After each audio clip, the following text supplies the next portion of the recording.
Olha, e nós estamos no mês de campanha de vacinação antirrábica, uma doença que acomete os pets, que pode ser transmitida também para nós humanos. Quem traz os detalhes para a gente é a médica veterinária Ananda Almeida. Ananda, muito obrigada pela gentileza em estar aqui com a gente nessa quinta-feira. Queria que você começasse falando quais são os primeiros sinais da doença, hein? Bom dia, Cris, mais uma vez, obrigada pela oportunidade. Vamos começar com a desmistificação, da raiva. Muita gente tem aquela teoria de que todo animal que é bravinho, que ele morde, que ele arranha, aquele dali é um sintoma de raiva. Não, tá? O animal, para ele desenvolver raiva, e eu não estou falando só de cachorro e gato, estou falando de todos os mamíferos, principalmente boi, cavalo, eles estão inclusos também, nessas condições. São animais que começam a se reclusir, fazer aquela reclusão. O animal, ele não gosta de luz, luminosidade, porque ele sente muita dor de cabeça. Ele vai se isolando, é isso? Vai se isolando. E a raiva em si, a agressão, ela vai porque o animal está com dor. Então, ele com dor, a medida dele de proteção é morder, é arranhar, Então, isso daí vai com todos os animais. Então, o animal ou até a pessoa com raiva, ela tem medo de beber água, ela tem medo de se alimentar, porque como o vírus da raiva, ele se coloca, ele fica armazenado nas glândulas salivares, ele não consegue fazer deglutição. Então, a gente fala que o animal, ele morre afogado com a própria saliva. Então, esses são os primeiros sinais. Salivação excessiva, porque ele não consegue deglutir, não quer comer, não quer beber água e reclusão a locais mais escuros. E a transmissão através da mordida? Como eu já disse, é um vírus que ele se localiza e se replica dentro das glândulas salivares e daí ele sobe para o sistema neurológico. Então, a mordida é a maior forma de contaminação, mas também através de arranhadura. Por quê? Porque ele vai lamber as patinhas e daí, através da arranhadura, o vírus está lá localizado na saliva e como vai ter a agressão da pele, aquela ação pérfuro, então o vírus ele vai entrar em contato com a corrente sanguínea e se espalhar, fazer a contaminação.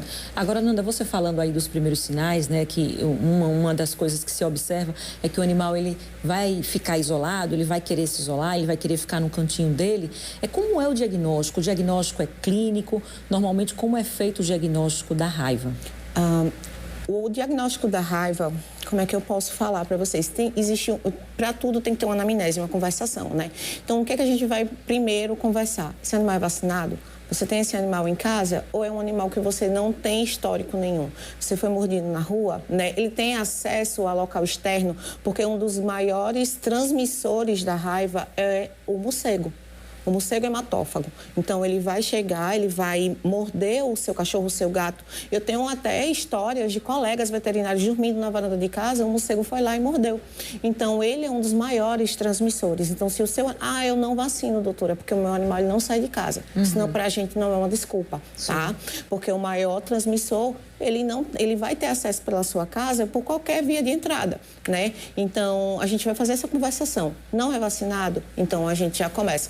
Infelizmente, o diagnóstico preciso da raiva, ele só é feito através do histopatológico do cérebro. Então, só vem após a causa-morte do paciente. Então, a gente aciona o Centro de Controle de Zoonoses. O Centro de Controle de Zoonoses, ele recolhe esse animal, ele fica em quarentena e caso realmente ele seja confirmado para raiva, toda aquela região vai ser isolada e assistida pelo Centro de Controle de Zoonoses. Agora, Nanda, a partir do momento que o animal é infectado, ele já começa a apresentar os sintomas de forma imediata ou é possível que esses sintomas venham a médio ou longo prazo? Por ser um vírus, ele demora um tempo hábil para poder ele começar a se replicar na corrente sanguínea e atingir as glândulas salivares e iniciar os sintomas neurológicos, Então, isso leva em torno de 10 a 15 dias. Mas aí o ciclo viral, como a maioria dos vírus, eles duram pelo menos 21 dias, 21 a 30 dias, Mas existem estudos que falam que o vírus ele pode ficar latente ou incubado por anos.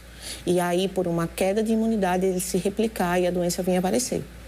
E enquanto esse vírus está ali incubado por anos, não existe risco da transmissão para o humano? Não existe. Ele só existe caso o animal esteja com a sintomatologia e o vírus se replicando nas glândulas salivares. O que fazer, então, ao lidar com um animal infectado? Teve diagnóstico, o animal é de uma família, mora naquela casa com a família, enfim.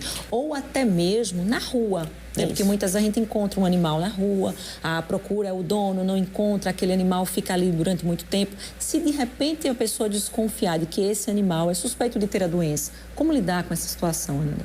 Então, o órgão que deve ser acionado é o Centro de Controle de Zoonoses. A raiva é a doença que mais tem letalidade no mundo. E 99,9% dos casos de raiva humana foram casos de letalidade. Só existem 4 a 5 casos, salvo engano, no mundo inteiro, onde existe cura de raiva, mas mesmo assim as pessoas elas ficaram em estado vegetativo. Então, é a doença mais letal do mundo, não se pode brincar. Cada município ele tem um centro de controle de zoonoses e aqueles municípios que não têm devem ser acionados a Secretaria de Saúde ou a Vigilância Sanitária para fazer o recolhimento desse animal.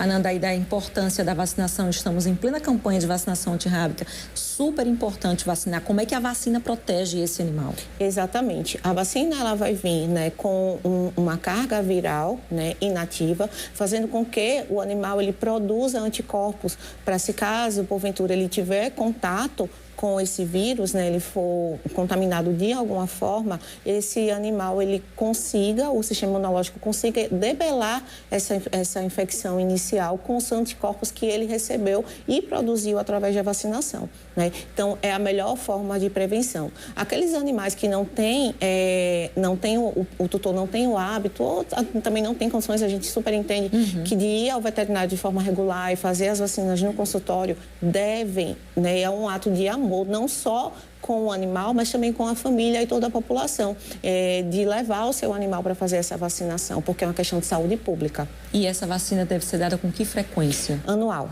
No Brasil, é uma vacina aplicada de forma anual. Tá certo, Ananda. Muito obrigada, viu, pelas informações, esclarecimentos aqui no AL1. Até uma próxima oportunidade.